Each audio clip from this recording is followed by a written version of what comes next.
Annie, let me tell you about the Brazilians. The Brazilians are coming over in their Sunday best, okay? We're talking dressed to the nines, name brand clothing. They're, the children are in their dresses with their patent leather shoes. Men are wearing expensive leather cowboy boots and leather jackets, and believe it or not, they are carrying luggage behind them. Okay, they are wheeling their luggage behind them. So not just one, but sometimes two pieces of luggage. And I thought, how does that work? You're trying to claim asylum, and you're carrying your life with you. You had time to pack, right? So I was a little surprised by that. What they're doing is they're taking advantage of the situation on our border, and they're blending in to get into America. It's not just the Brazilians, though. Okay, we have the Cubans. One would think the closest way to America from Cuba is Florida. It's easier to blend in with a caravan. They can blend in with a caravan and sneak right in and do the same way. So they're coming too. Let's see here. Border Patrol has become a very high-paid babysitting Uber service, okay? These migrants are very trained on what to do once they get over the border. The Brazilians will actually make Border Patrol carry their luggage for them. Yes, they'll point to it, and Border Patrol will pick it up and put it in the van for them. and like always, how does that work, right? Right? So can you imagine how frustrating it is for Border Patrol to not really be doing the job that they're hired for? They're Uber services. In Sunland Park, Sunland Park, New Mexico, they're using drones on the Mexican side. And a lot of people do not know about the drones. The Mexican side is using the drones in two ways. When they have groups of people that are crossing the border, if it's at nighttime, they will tell the groups that are crossing, follow the drone. The drone will take you to America. So they go through the desert at night, following the drone in the sky, in the darkness, carrying children behind them, not being able to see anywhere that they can go, okay? The other way that they're using the drones is against Border Patrol. They'll fly the drones high above, they can see where Border Patrol is, and they will send a small group off to one side so that Border Patrol all gets pulled to this one area, and while they're all occupied, they can move the more important cargo down about a mile down the road. Yes. And another way that they use the drones in El Paso is they will be flying right over a port of entry, and they can see the lanes of traffic, and they can communicate which lanes are moving faster, which agents are being more tight and restrictive with security, and they can tell who's driving through that port of entry which lane to go through. But up until recently, the El Paso Border Patrol didn't even know the drones were above them. I actually have that footage on my channel, courtesy of Conservative Anthony, where he's like, hey guys, did you see right above you the drones? They had no idea, okay? It's because they are all so overwhelmed. I can only imagine the amount of stress that our Border Patrol is under right now. Being babysitters, high-paid babysitters, and Uber drivers, handing out snacks and juice boxes. This is not what they were hired to do. They were hired to secure our border, to protect Americans. But instead of helping Border Patrol, we have politicians like AOC that are demonizing them.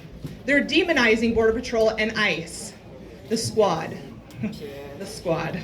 My squad would be Kellyanne Conway and let's see, Candace Owens, probably, yes, and Sarah Huckabee Sanders, right? Now that's a squad. That's a squad. But we should be helping Border Patrol right now. Border Patrol had to purchase 2.2 million diapers for migrant babies. $2.2 million, you do the math. That could have been used for training for our Border Patrol. It could have been used so many more productive ways than for diapers. The wall, thank you, which by the way, it is being built. I've stood at that wall and can I tell you, it is amazing to stand underneath that wall and look up, and it's just, it gets your heart beating. You're like, yes. So if you ever get a chance to go visit that wall, I highly suggest you do. Now, let's hop over to Texas for a minute. Texas, they have the BNSF Railroad. Oh, thank you. BNSF Railroad down there at the border. They have their gates wide open. Migrants cross through that area every single day, so many that Border Patrol has buses and vans parked waiting to fill them up every single day. And then it seems to be a problem with closing the doors everywhere, shutting gates, especially in El Paso and in Arizona. In El Paso, the border gates are often left wide open and migrants are crossing freeways. They're crossing highways. On my channel, I have footage that shows a lady with several children, and she's encouraging her children to run across the highway with semi-trucks coming down, cars, and she's like, yeah, just go. And they do, and I think, boy, migrants don't make good decisions, do they? But let's go to Arizona. Let's talk about Arizona, because that's why we're here, right? I just recently moved back to Arizona. I spent 5 years in Illinois. I will never live in a blue state again. When I came back to Arizona, I had no idea what to expect when I got here because I had been watching the border from afar. And as soon as I got here, I took a trip down to Yuma. And I couldn't believe what I saw. The desert in Yuma is trashed, okay? If you haven't seen it, please go watch my channel and watch the footage. The migrants, when they cross the border, they leave everything behind and litter our desert. You'll find clothes, pants, socks, underwear, backpacks, phone chargers, plane tickets, okay? Plane tickets, yes, because a lot of the migrants, they will fly to the nearest airport to the border, hire an Uber driver to take them to the edge, drop them off, and cross the border. So you'll find their documents left behind in the desert. You find empty medicine wrappers and bottles and things like that. Food trash, all littered all over our desert. It's very different than New Mexico. You go to New Mexico desert, it's not like that. They're trashing the Arizona desert. And when I was down there, I got to witness a group crossing the border. It was a small group, 5, and they were dropped off on the Mexican side. They just did a little walk, probably about a quarter of a mile, came up just a small little mountain, and they had the crisscross, fencing. Not really a fence, not really a wall. It doesn't really do anything except for sit there, maybe block a vehicle. They walked right underneath it, or a couple of them hopped right over it, right in front of me, and there was nothing I could do. Luckily, Border Patrol was already right there. They had tripped the sensors and Border Patrol was right there. So they already knew what to do. They hopped into the truck, Border Patrol took them off, whisked them away. Usually, since they're coached on what to do, they will empty their pockets, take off their belts, unlace their shoes. They know the routine because they're coached prior to coming over the border. But this time, they hopped right into Border Patrol trucks. They weren't even frisked, nothing. Border Patrol had no idea what was in those backpacks or in their pockets. It was pretty dangerous. So, it was a little frustrating to say the least. But Yuma got so jam-packed, they started busing the migrants up to Phoenix.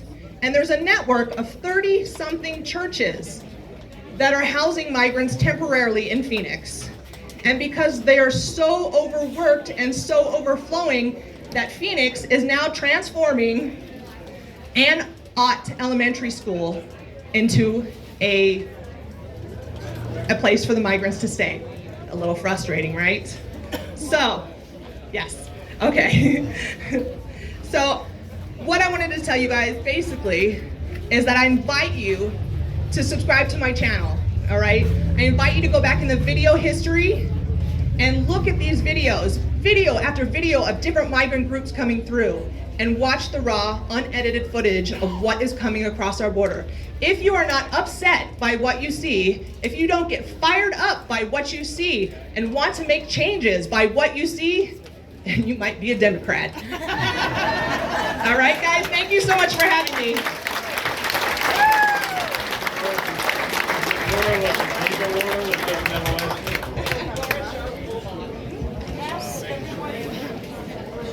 Let's give away the Yeti cooler. Let's give away that phenomenal Yeti cooler here. It's our 75th 75th picnic. annual picnic.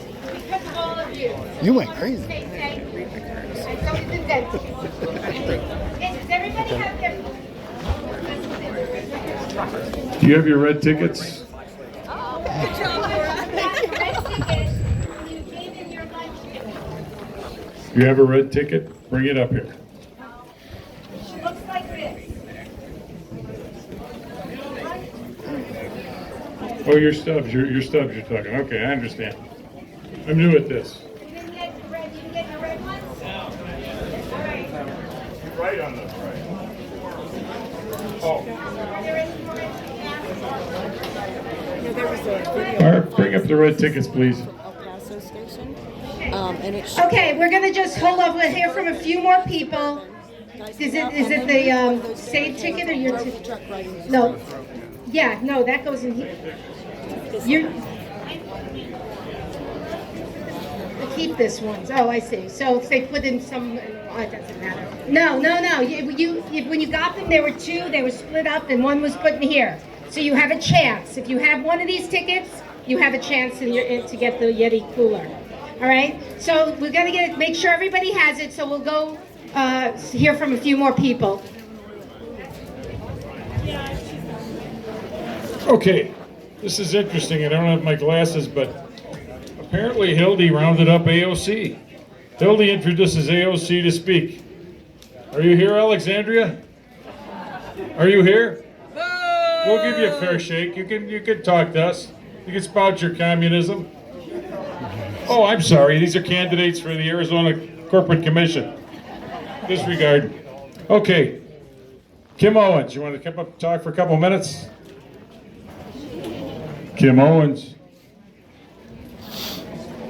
Okay, let's talk. Eric Sloan, I just saw him a moment ago. Eric, come up here and say a few words.